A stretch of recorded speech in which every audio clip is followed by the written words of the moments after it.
Okay, in our last video, we saw how we could get a handle on the limiting behavior of a function using tables of values. I wanted to come back and look at a couple of examples utilizing graphs to do the same sort of thing. You'll notice we've got a slightly different scenario here. I've used an online graphing tool called Desmos to generate this graph of what we'd call a piecewise defined function. So to the left of 0, you'll notice we've got this nice, linear guy, and then over on the other side, it shifts to this quadratic piece. Officially, I can't have two filled in dots like it looks like here, or it's not really the graph of a function of x. Imagine, if you will, that that's like an open circle instead of a filled in dot. But anyway, it'll still get the point across. So in the first video where we talked about the graph of the quadratic function, I had mentioned, I sort of used this illustration of imagine a bug walking along, a wire shaped like whatever our function's graph is. If we're trying to get close to 0 in this instance with our little bug, the question of what his y coordinates are getting close to, well, that kind of depends on which side of the graph we're on. If we're to the right of 0, picking numbers bigger than 0, our bug is coming along right here, and looks like it's creeping down on 0. So from that side, it looks like the limiting value would be 0.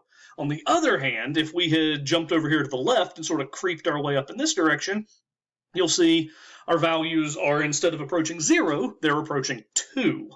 So that's kind of a problem because, 2 and 0, hopefully you understand those aren't the same number. So you might end up wondering, how do we handle that situation where which approach we take changes the result of our limit.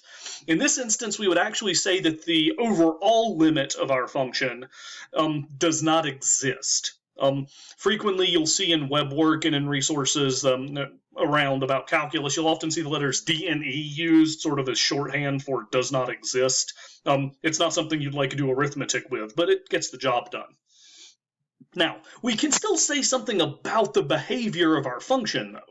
So where I've got this cursor tracing up, as we're approaching from numbers under 0, we're getting close to 2.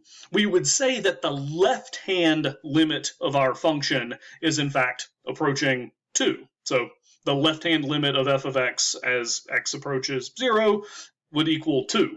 We would denote that the same limit notation that we saw in the first video that I wrote up. The only difference is going to be where we have that, x approaching 0, the left-hand limit would be noted by like a little superscripted minus sign next to the 0. So that would be our left-hand limit. We'll see some of these, as the semester rolls on.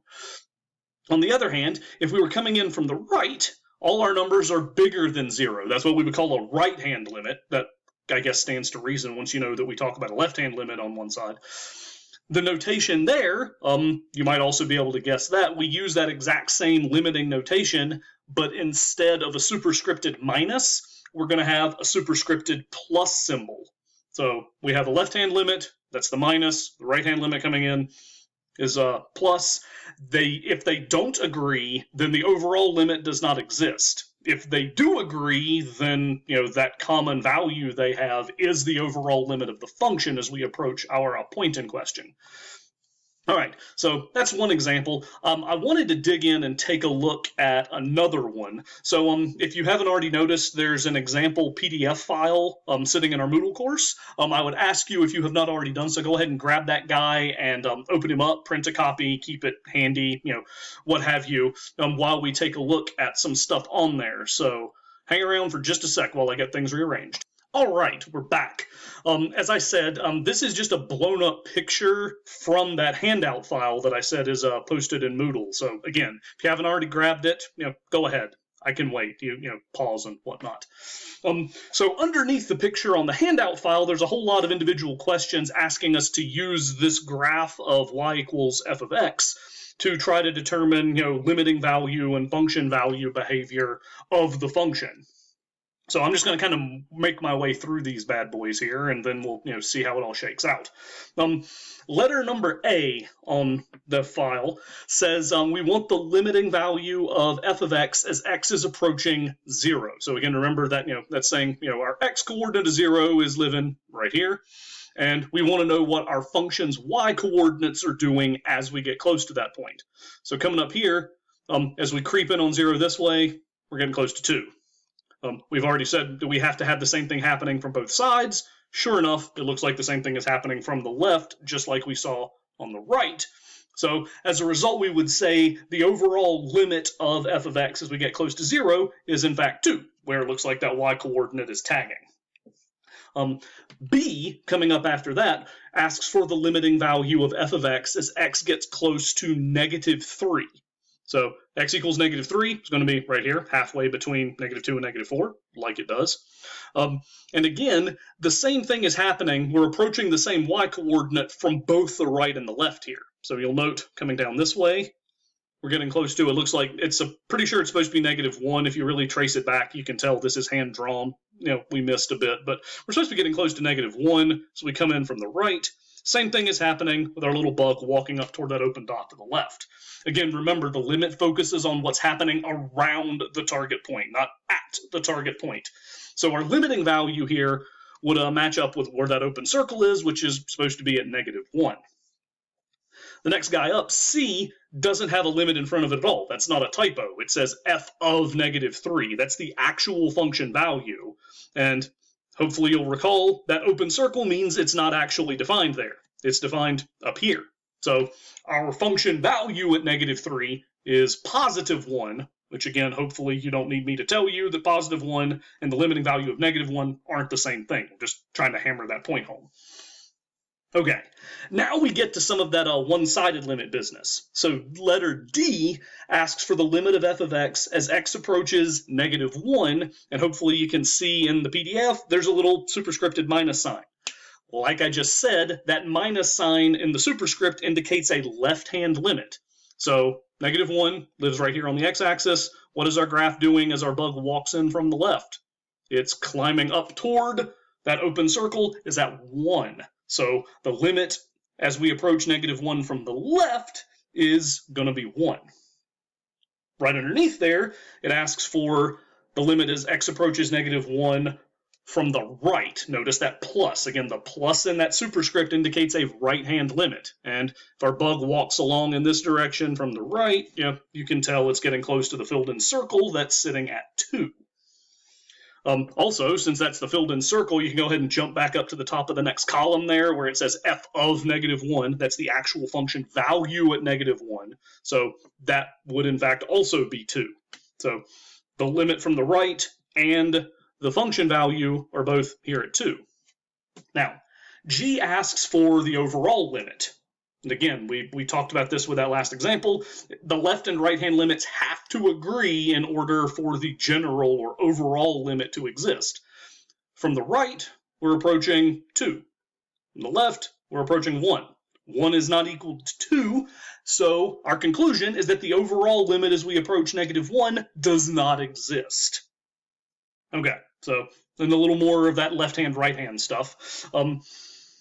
So H references the same kind of thing, but you'll notice it's got that plus in front of the 1. I've always kind of figured that was there strictly to point out to you that that plus isn't indicating a right-hand limit. It's not in the superscript. It's, there, just indicating we want to know the limiting value as we approach +1. Again, x equals 1, right down here. You'll notice if we approach x equals 1 from the left along our graph, our bug is getting close to 2. If we approach from the right, drops down. I've always said it's supposed to be 0, but we drew the graph so that it's like a little bit above. In any case, this number is not the same as the 2 that we're getting right here, so that overall limit in letter H, again, does not exist, just like we saw in G. All right, coming to letter I, you'll see it says the limit of f of x as x approaches +2. We didn't put the plus sign. Like I said, I always assumed the h is just there to make sure you notice positive number versus right-hand limit.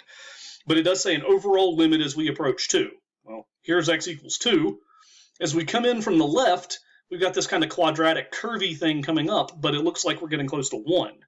If we come in from the right, from values bigger than 2, yeah, the bug's doing the same thing. He's tracing in, onto that positive 1. So in this instance, our left and right hand limits agree. So we would say that overall limit has a value of 1. That can happen even if we've got kind of like two different functions coming together. Sometimes they actually manage to hit the right spot. Lastly, letter J asks for the limit of f of x as x approaches 4 with that minus sign.